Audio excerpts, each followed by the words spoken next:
Muy buenas, ¿qué tal? En este vídeo vamos a realizar un análisis del examen de administrativo de la Seguridad Social por turno libre que se realizó el pasado sábado 13 de septiembre.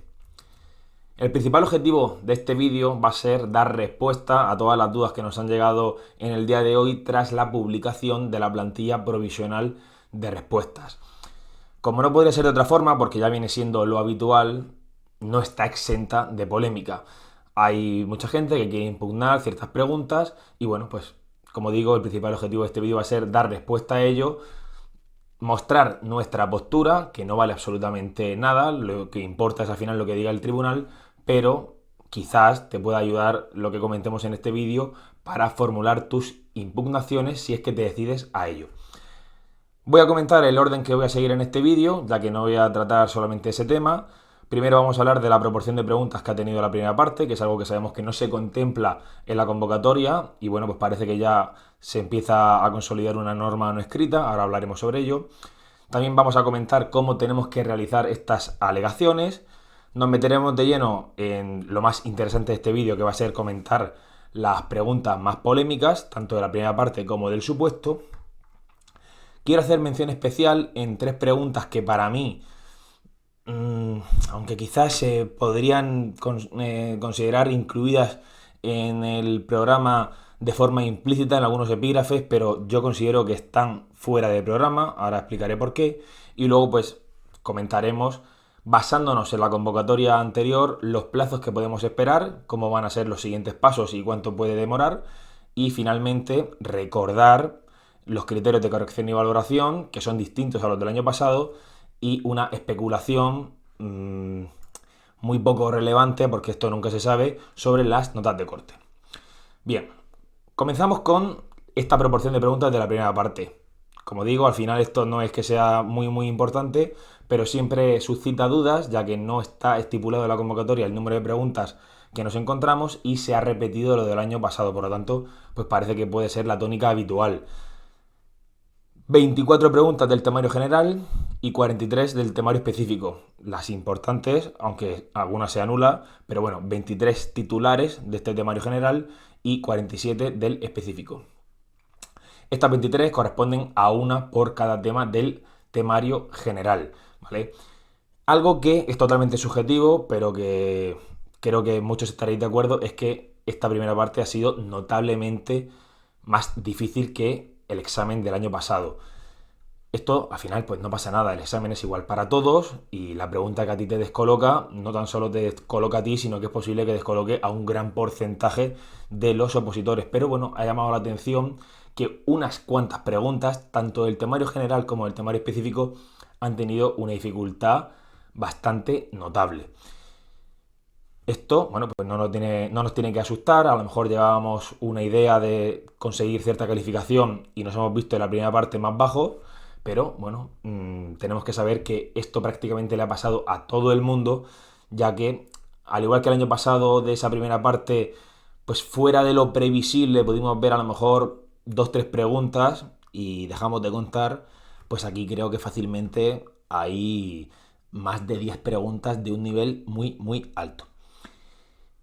En cuanto a cómo formular las alegaciones, bien, desde la publicación de la plantilla provisional, que ha sido hoy martes 16, aunque este vídeo ya se va a subir 17 por la mañana, hay 2 días hábiles, es decir, miércoles 17 y jueves 18 de septiembre. Si has formulado la alegación el 16, que ya es el día de hoy que estoy grabando, pero bueno, no te quiero liar más, se podría considerar fuera de plazo, así que vamos a hacerlo bien. 2 días hábiles siguientes a la publicación de la plantilla provisional, miércoles 17 y jueves 18. Se dirigen a esta dirección de correo electrónico y tenemos que dejar bien indicado el modelo de examen, si es el A o el B, si es la primera parte o la segunda, el número de la pregunta y si es de reserva o no. Esto aparece más detallado en la nota informativa que puedes ver en la página web de los procesos selectivos, ¿vale? Que es esta de aquí. Yo pues simplemente he hecho un resumen. No te van a contestar a ti de forma individualizada, sino que con la plantilla definitiva te vas a dar por contestado. Nos metemos de lleno en lo interesante de este vídeo, las preguntas polémicas. Hay algunas que para mí son más polémicas y otras que lo son menos. Así que bueno, no voy a detenerme de igual forma en todas ellas. la primera posiblemente sea una que no tenga mucha duda. Pero bueno, como también me ha llegado la pregunta sobre esta cuestión, pues lo quiero comentar. Es la pregunta 21 del modelo A y 68 del modelo B. En la plantilla provisional se da como correcta la C y yo estoy totalmente de acuerdo. Hay gente que considera que la B podría ser correcta porque, bueno, tiene una omisión de la información y eso pues podría considerarse que entonces también se puede dar por buena. Yo no lo veo así de ninguna manera, ¿vale? La respuesta B nos dice, además, que no es del artículo 60, que es el que se estipula en el enunciado de la pregunta, es del 55, de la Ley Orgánica 3/2007, pues dice, la aprobación de las convocatorias de pruebas selectivas podrán ir acompañadas de un informe de impacto de género según el número de candidatos presentados, excepto en casos de urgencia, en los que deberá acompañarse, en su caso, sin perjuicio de la prohibición de discriminación por razón de sexo. Aquí los verbos cambian radicalmente porque no es podrán, es deberá. Y luego se dice, salvo en casos de urgencia, entonces entenderíamos que ahí es cuando se podría hacer, ¿vale? Aunque no lo dice el artículo, pero para mí esto claramente está mal, ¿vale? Es justamente al contrario. Trampa súper típica en los test, jugar con el podrá y el deberá. Así que para mí creo que está zanjada, que la correcta es la C y que no se va a anular. Pregunta 25 del modelo A y 2 del modelo B. Para mí esta sí que va a ser anulada o si no pues me sorprendería mucho. Y es que se da como correcta la respuesta B. Nos hablan de las prestaciones que se incluyen en el título segundo de la Ley General de la Seguridad Social y esta respuesta B dice cuidado de menores afectados por cáncer u otra enfermedad grave, ok, artículos 190 a 192 de la Ley General de la Seguridad Social, lesiones permanentes no incapacitantes, artículos 201 a 203 y las prestaciones de muerte y supervivencia que, bueno, pues es una regulación un poco más extensa de los artículos 216 al 234. Esta la dan por buena y realmente lo es, pero es que la A para mí también es totalmente válida. Se habla del riesgo durante el embarazo, artículos 186 y 187, riesgo durante la lactancia natural, artículos 188 y 189, y aquí yo creo que es la trampa que han intentado tender, pero que es que yo no lo veo. Subsidio por maternidad. Este subsidio por maternidad está en los artículos 181 y 182. ¿Qué pasa? ¿Qué pasa? Que en la estructura de la Ley General de la Seguridad Social, estos dos artículos se hallan en la sección segunda del capítulo sexto del título segundo. Y la denominación con la que aparece es la de supuesto especial, ¿vale? Aquí lo tenemos. No aparece con el nombre de subsidio por maternidad. Quizás esta sea la trampa que han querido tender, pero si nos vamos al artículo 109, tercer apartado, letra B, vemos que se nos menciona el subsidio por maternidad como una de las prestaciones no contributivas, regulado en los artículos 181 y 182 de esta ley. Es decir, en otro artículo de la Ley General de la Seguridad Social se deja bien claro que la prestación que se regula en estos artículos se denomina el subsidio por maternidad y está dentro del título segundo. Por lo tanto, para mí, clarísimamente, esta respuesta también es correcta, ¿vale? Si se ciñen única y exclusivamente a esta estructura, pues no, aquí no aparece subsidio por maternidad, pero no por ello el subsidio por maternidad deja de estar regulado en el título segundo de la Ley General de la Seguridad Social. Para mí, la respuesta A también es válida y esta pregunta debería ser anulada. Ya lo que hagan, pues lo sabremos con la publicación de la plantilla definitiva. La siguiente pregunta que quiero comentar es la 30 del modelo A y 7 del modelo B. Bien, esta hace referencia a las prestaciones a las que se entiende que se encuentra en situación de alta de pleno derecho cuando el empresario no cumple con sus obligaciones. La respuesta que se da como correcta es la B, que es accidentes de trabajo, enfermedades profesionales, desempleo, riesgo durante el embarazo, riesgo durante la lactancia natural y asistencia sanitaria por enfermedad común, maternidad y accidente no laboral, ¿vale? ¿Qué pasa? Que la respuesta A no es del todo incorrecta, pero para mí claramente es menos correcta. ¿Por qué? Porque hace una enumeración incompleta. Es decir, Se menciona al accidente de trabajo, a las enfermedades profesionales, desempleo, riesgo durante el embarazo, riesgo durante la lactancia natural y se omite esa asistencia sanitaria por enfermedad común, maternidad y accidente no laboral. Esto también para mí es una trampa súper típica en los tipo test. Encontrarnos una enumeración que, vale, no está mal, pero luego vemos otra respuesta más completa. Es que eso, vamos, para mí es muy básico. De hecho, yo cuando realizo materiales para los alumnos, pues es un tipo de pregunta que suelo utilizar y yo lo veo bastante claro, ¿de acuerdo? Si nos vamos al artículo 29, segundo apartado del Real Decreto 8496, pues vemos estas prestaciones a efectos de accidente de trabajo, enfermedades profesionales, desempleo, riesgo durante el embarazo y riesgo durante la lactancia natural, aunque su empresario hubiera incumplido sus obligaciones al respecto. Y luego dice, igual norma se aplicará a los exclusivos efectos de la asistencia sanitaria por enfermedad común, maternidad y accidente no laboral, porque no se aplicará a la asistencia sanitaria por otras contingencias. Pero bueno, esto resumido perfectamente encaja con la respuesta B, que para mí es la correcta, y como digo, sin que la A sea incorrecta, es incompleta comparándola con la B, ¿vale?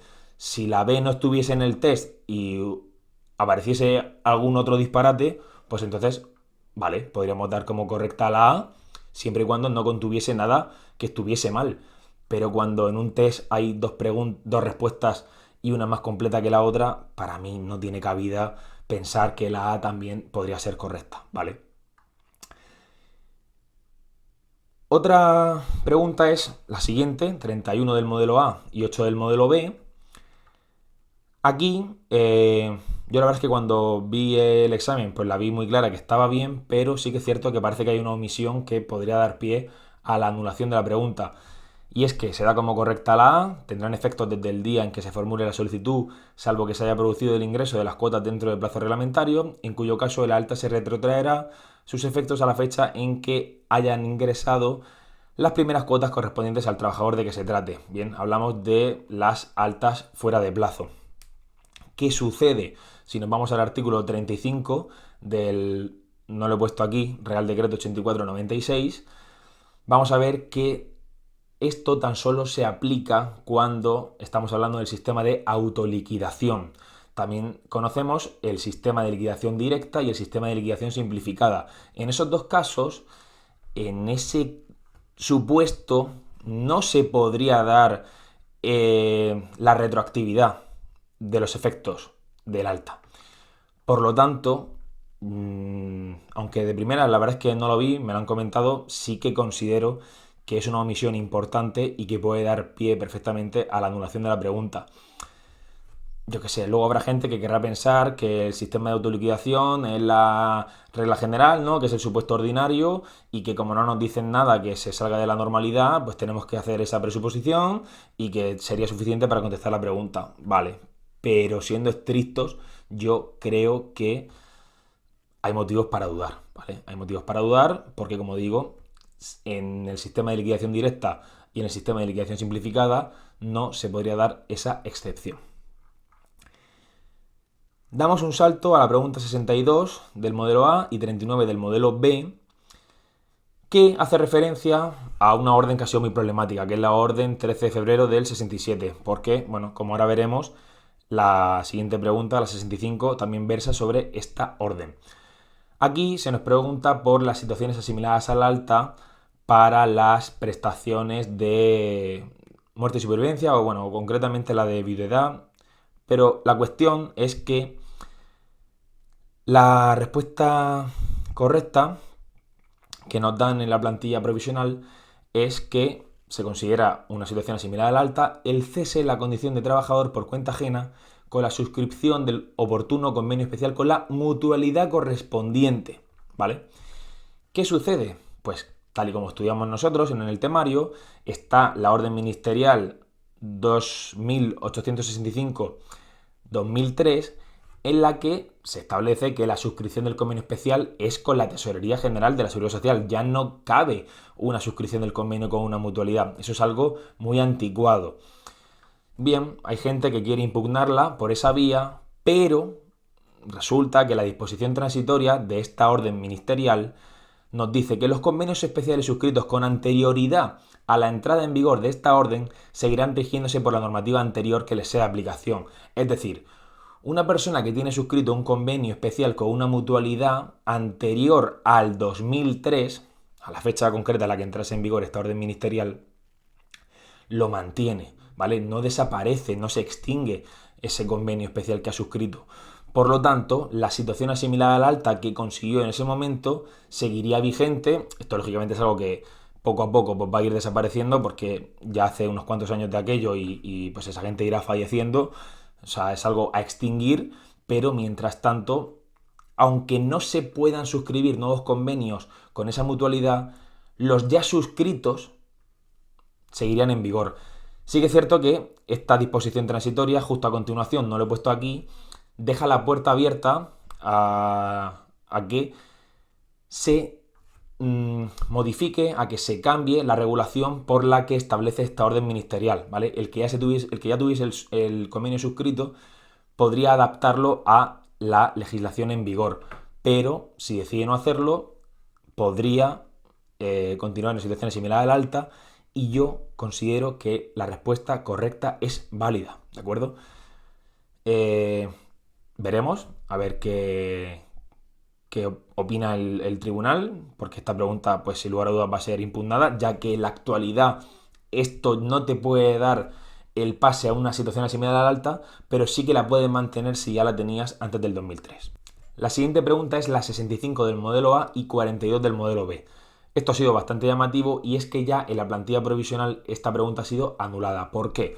Pues porque nos preguntaban por el artículo 9 de la orden de 13 de febrero del 67, el cual concretamente ese artículo, junto con otros, está derogado. ¿Por qué? ¿Por qué si nos metemos en el BOE y buscamos esta orden no nos pone arriba a disposición derogada?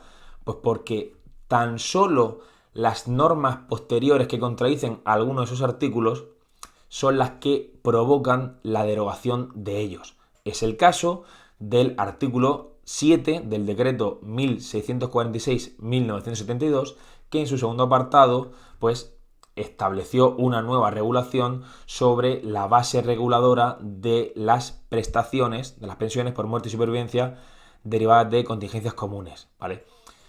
Básicamente, el resultado es el cociente de dividir entre 28 las sumas de 24 bases de cotización a elegir entre el beneficiario entre los 15 años inmediatamente anteriores a la fecha del hecho causante de la pensión.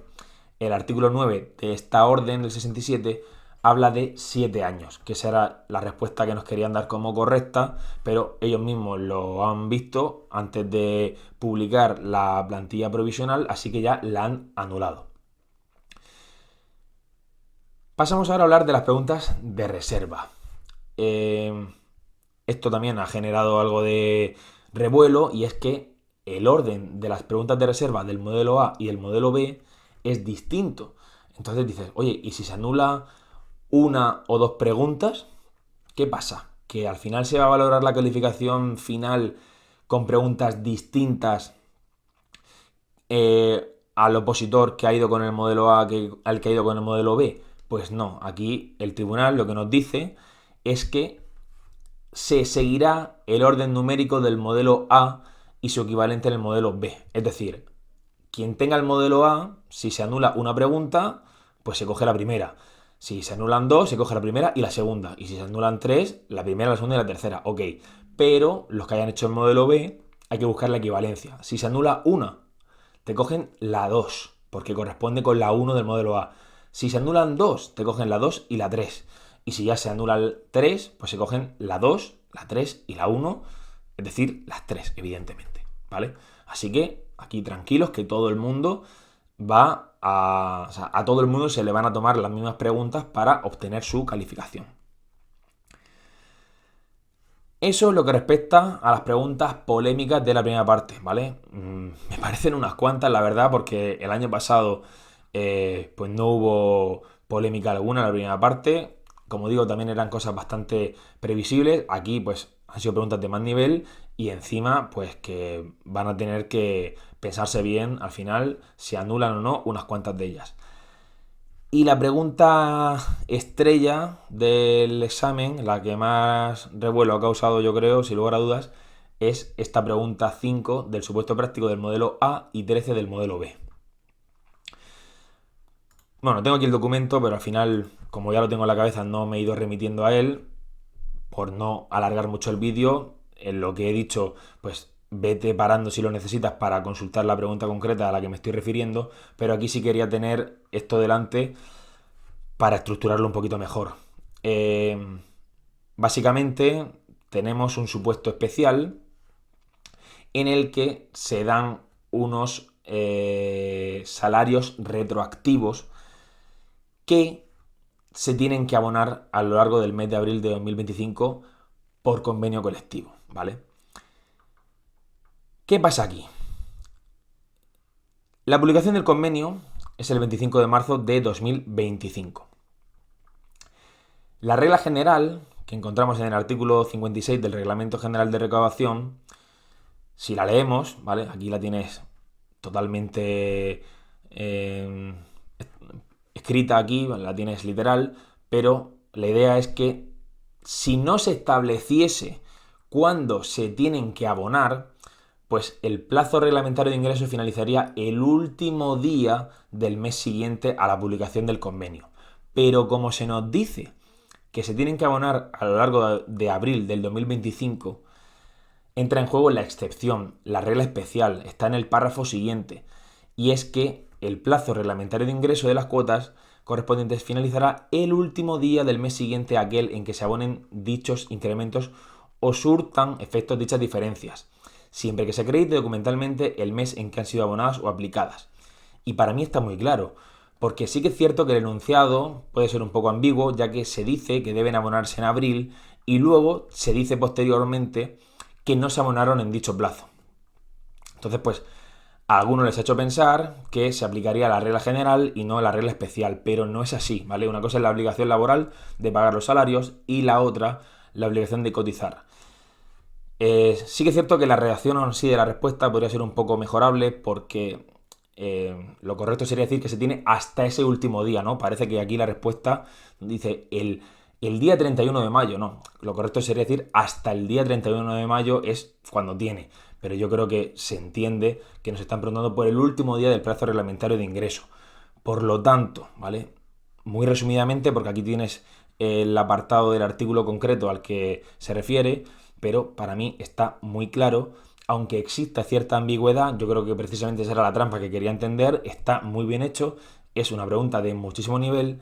Para mí la respuesta correcta es la A, hasta el 31 de mayo de 2025, ¿vale? Que es el último día del mes siguiente a aquel en que deben abonarse. Aunque no lo haga, ¿vale? Aunque no lo haga como nos dicen. ¿Qué genera más problema aún? Pues que esta es la 5 del modelo A y 13 del modelo B.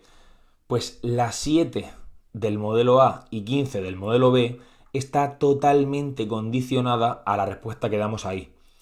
Porque se nos habla de cuándo comienzan a devengar intereses de demora. Entonces, si fallamos esa pregunta anterior, vamos a fallar esta casi sí o sí. Si la aciertas es porque no lo tienen muy claro. Así que, evidentemente, en caso de que la pregunta 5 sea anulada, pues esta 7 también se la van a llevar por delante, ¿vale? Si mantiene la pregunta 5, pues esta no procedería a anularla. Yo creo que no van a anular ninguna. Yo creo que aquí se van a mantener con la A. Aquí ahora mismo no tengo apuntada cuál es la respuesta correcta, pero yo considero que el supuesto práctico está bien redactado. Es cierto que genera ambigüedad, pero para mí está bien, ¿vale? Luego, quiero comentar, cada uno aquí tendrá su opinión. Para mí hay 3 preguntas de la primera parte que son más propias del programa de gestión de la Seguridad Social, ¿vale? Del subgrupo A2. Sí que es cierto que aquí hay algunos epígrafes que también son muy ambiguos y podemos entender que la materia puede estar incluida en ellos.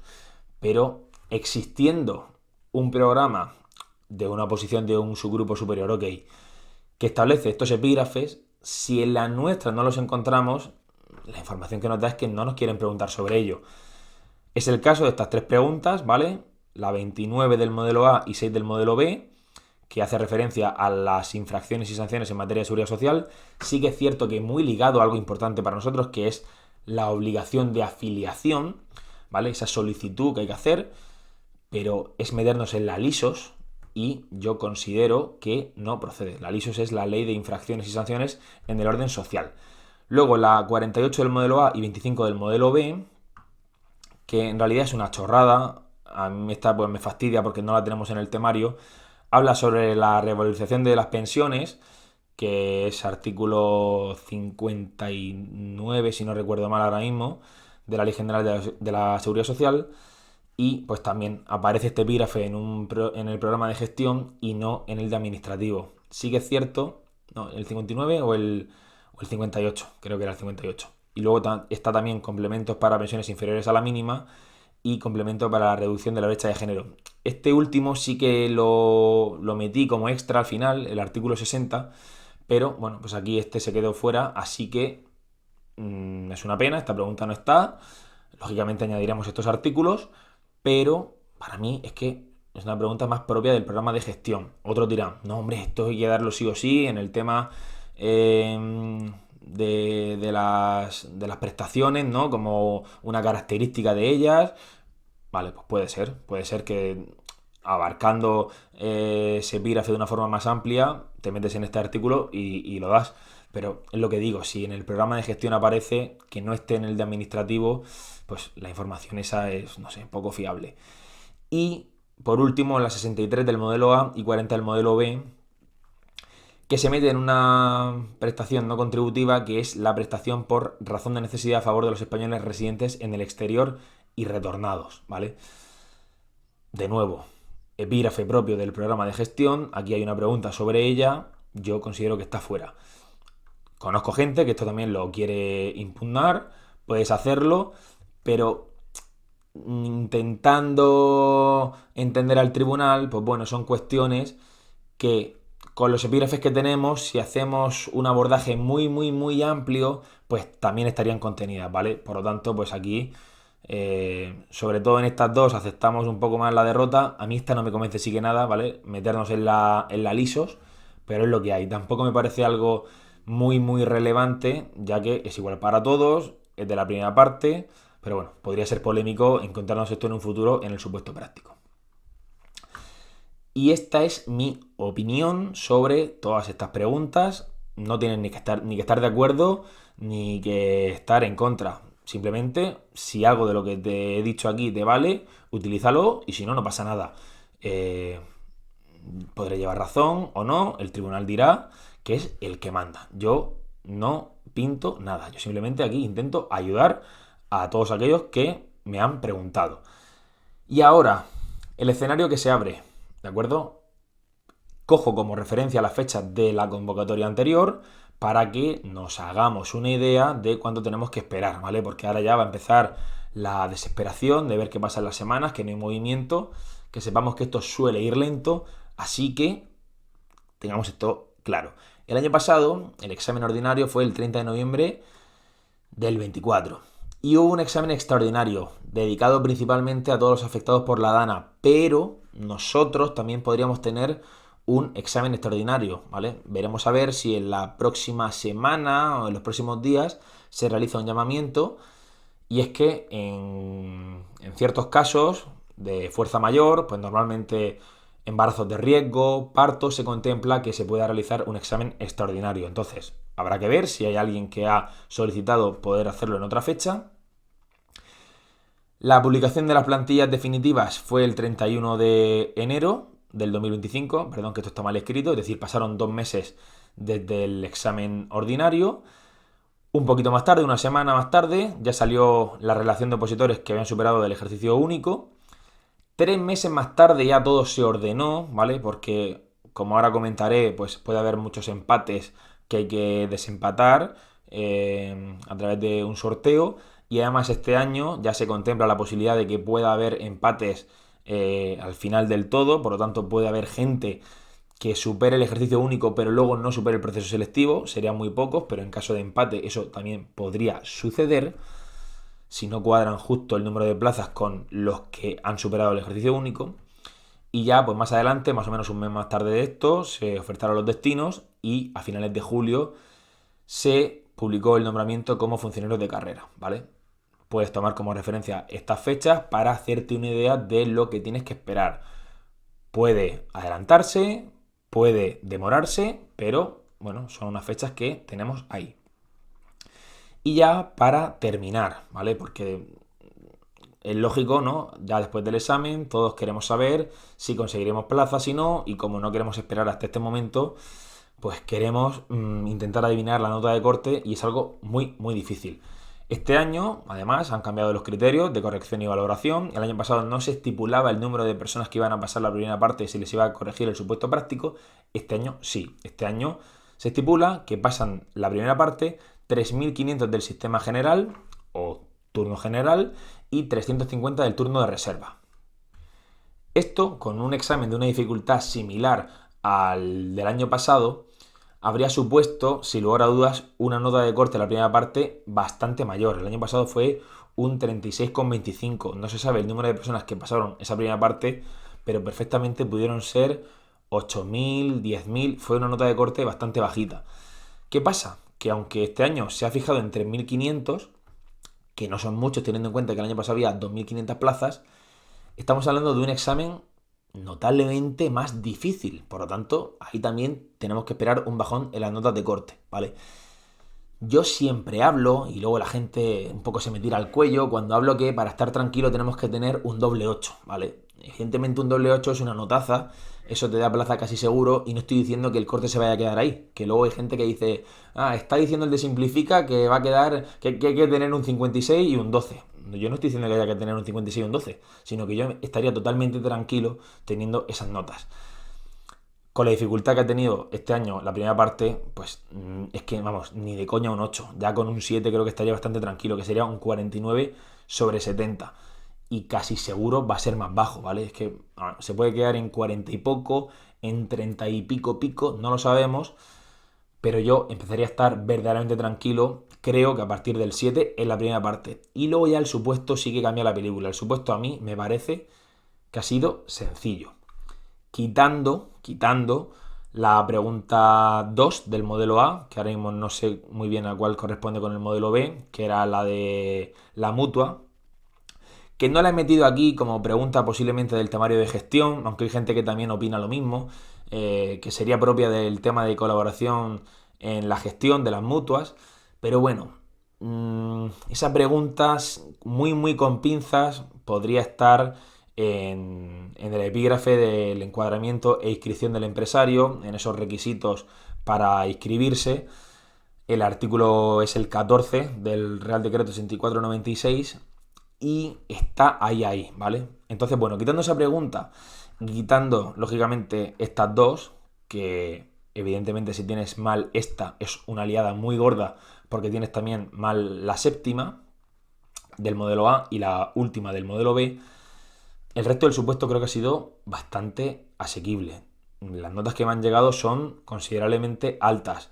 Y de hecho, pues algo que estoy viendo que es bastante común es tener un 40 y algo en la primera parte y en el supuesto práctico tener más de un 12, ¿vale? Entonces, sabiendo que poquita gente va a pasar esto, tampoco esperaría una notaza de 12 como corte en el supuesto, pero yo creo que fácilmente podrá ser el 10,5 del año pasado o incluso un pelín más, ¿vale? No tengo ni idea, pero es un poco lo que puedo intuir. Y bueno, aquí lo que pongo pues es muy evidente. Esto al turno general nunca va a aplicar, más para el turno de reserva, que es que mínimo hay que tener un 30% para pasar el corte, ¿vale? Es una puntuación muy bajita. Y luego, bueno, sin querer liar mucho, que el corte se establece en la puntuación directa y esa nota se transforma. El corte se convierte en un 25, lo máximo, es decir, un 70 en la primera parte y un 15 en la segunda, es un 50 y con una fórmula se calculan todas las notas intermedias. Y como he dicho anteriormente, en caso de empate, ya sea a mitad de la tabla, ya sea al final, se realiza un sorteo para desempatar y perfectamente puede haber un número de personas que estén por encima de los cortes mayor del número de plazas, ¿vale? Porque si subiésemos el corte ya nos quedaríamos con menos.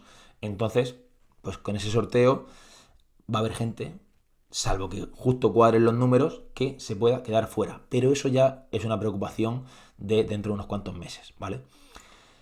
Creo que no se me queda nada en el tintero, espero que te haya sido útil. Como digo, lo importante aquí es que tienes estos 2 días para realizar tus alegaciones. Impugna las que tú consideres, diga yo aquí lo que diga que procede o no procede, esto simplemente es mi opinión para que quede clara la postura de la academia, sea como sea, ojalá te vaya bien. Lo que yo estoy diciendo aquí a algunos les favorecerá y a otros todo lo contrario, nunca llueve a gusto de todos, es simplemente lo que yo opino, ¿vale? Muchas gracias por llegar hasta el final. Espero que el vídeo te haya sido útil. Espero que ya cuando finalice el plazo de alegaciones desconectes, disfrutes un poco también de todo lo conseguido durante estos meses, de todos los esfuerzos que has tenido que hacer para llegar a esta posición y que seas paciente hasta que tengamos nuevas noticias de plantilla definitiva, relación de aprobados, etcétera. Un saludo a todos y nos vemos en próximos vídeos. Chao.